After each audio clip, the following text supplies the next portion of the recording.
hinawakan ko yung sarili ko doon sa lugar na tinutukoy doon sa libro. Tapos na-shocked ako kasi, wow, meron palang ganong body part ako.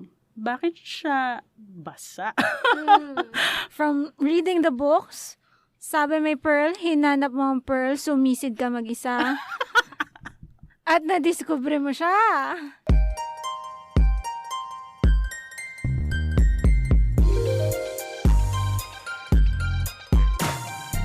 I'm Rica Cruz, a licensed psychologist, a sex educator, and a sex and relationships therapist. For years, I've listened to women talk about their self-doubt, apprehensions, and insecurities when it comes to sex. And what I want to tell them is this: you're okay, you're normal, and your story is my story. I want all of us women to enjoy sex, to see sex as something good, and to own our womanhood in and out of the bedroom. Kaya dito sa Conservative Ako, we'll talk about everything you've always wanted to know about sex and female pleasure to help each other embrace and unleash our inner sexy goddesses.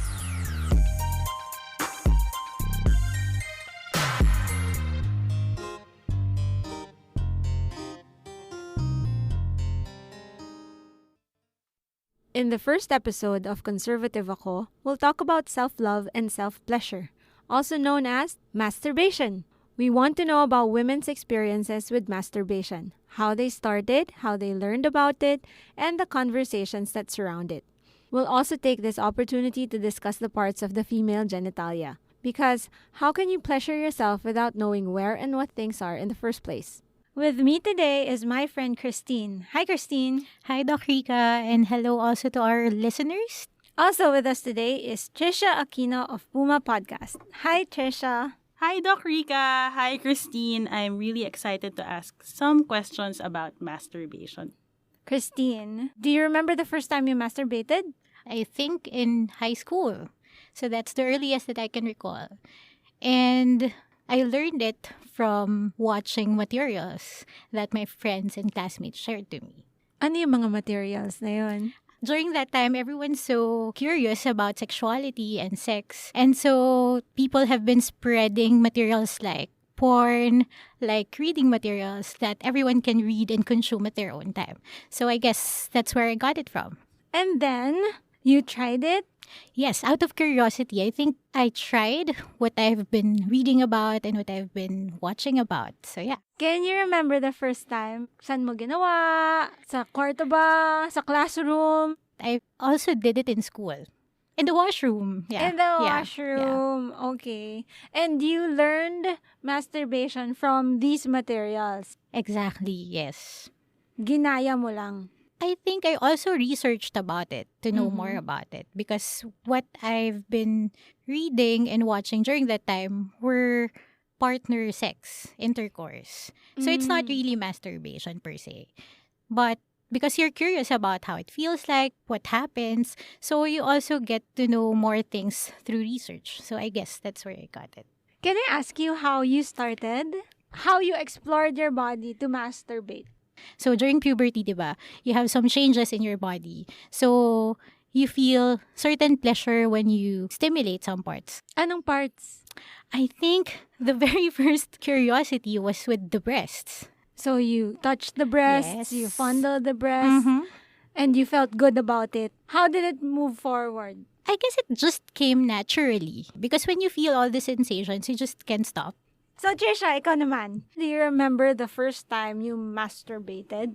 Mahilig akong magbasa ng romance novels. And meron akong theory na hindi ko alam kung sarili ko yun o nahiram ko na lang from someone else. Na ang mga babae natututunan nila ang tungkol sa sex through romance novels. Ang mga lalaki through porn. So, romance novels ko talaga natutunan yun. Tapos, this romance novel in particular was really erotic and very descriptive. So, 18 years old ako noon.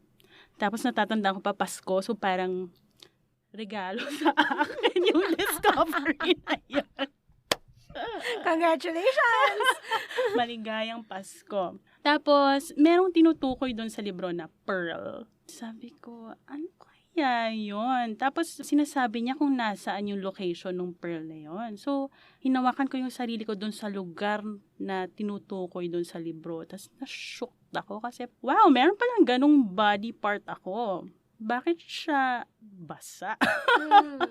Tapos, ayun, masarap pala. That's how I discovered masturbation. So, parang from reading the books, sabi may pearl, hinanap mo ang pearl, sumisid ka mag-isa. At na-discover mo siya. It's a treasure. Yeah. Do you remember Ako? your first experience? My first experience actually was more partner sex. So, intercourse, puberty rin. Pero yung masturbation per se, siguro ang feeling ko, kapag nakikipag-sex ako with a partner, meron silang natatamaan sa akin that feels pleasurable, pero hindi, parang kulang. Tapos, mag-isa ko, siguro, dahil hinahanap ko yung magtutuloy nun, hinanap ko within myself. And, like what you said, no, merong body part, and I'm thinking, for you, yung pearl is the clitoris.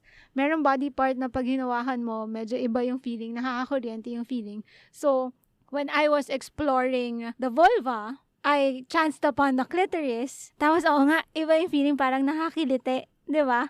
Tapos, eventually, kapag stimulate mo siya, you will reach an orgasm or the climax. Which is, what they say, is pleasurable. Well, it's pleasurable for me. Ewan ko sa'yo, ikaw. Sobrang sarap. Oh, diba? The best. I just remembered that I used to penetrate my labia. That's the correct part, right? I used to penetrate myself using my fingers, but that doesn't give me any pleasure.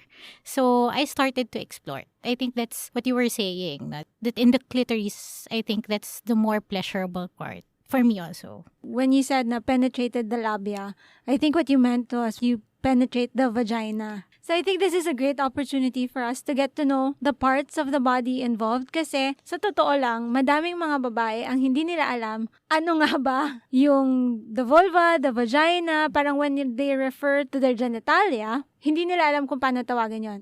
Let's talk about it. First is the vulva. What is the vulva? When people refer to the vagina, what they actually mean is the vulva. The vulva is the one that includes all the external parts, including the inner and the outer lips. Then you have the lips. Yun yung sinasabi mo. The labia, you have the labia majora and the labia minora. The outer lips is the majora. These are the first things you see.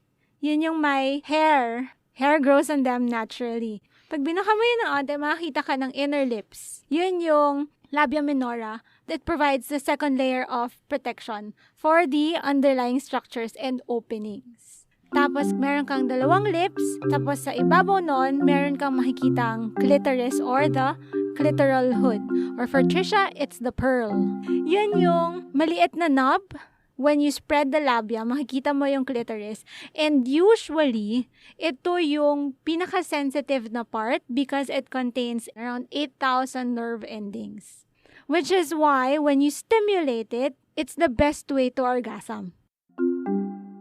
You have the urethra, which is the small opening, and which is where your wee-wee comes out. It's not the same butas as where you will put the penis in. And it's below the clitoris. So, the vagina is the birth canal. It's actually a tube that you think is always open, but it's not. It's composed of muscles that, when at rest, it's closed. Pero yung muscles na yon, they can stretch up to 200 times its original size. You're never too big, honey. And then you have the cervix. The cervix is the neck-like part of the uterus that extends into the vagina. Yun na yung nagtatakip ng uterus mo. And your uterus is the place where you will have your future baby if you want to have one. That's where the baby will live for 9 months. Aside from these, you also have your internal clitoris. And this internal clitoris is what they actually say is the G-spot. So the G-spot is not just a spot. It's a region. It's a clitoral region inside. Kasi yung nakikita nating knob, the pearl that you're saying, that's external. But inside it, that you have like a wishbone-shaped structure extending from your clitoris on the outside to the area under your lips. And then it engorges upon sexual arousal and it becomes sensitive and pleasurable too. So when you masturbate, you can stimulate that part, the clitoris inside and the clitoris outside. You can also penetrate the vagina. So Trisha, with those body parts, ano sa tingin mo yung nag-work for you pag sinestimulate? Yung clitoris, masarap siya pag siya yung hinahawakan. Pero masaya din pag minsan minimix up mo na pinapasok mo rin yung fingers mo dun sa vagina ng magkasabay. Christine? I think the same, but mostly the clitoris, not the vagina. And you, Doc Rica, what works for you? What works for me is a simultaneous stimulation of both the clitoris and vaginal penetration para optimal sensation, di ba? Like that.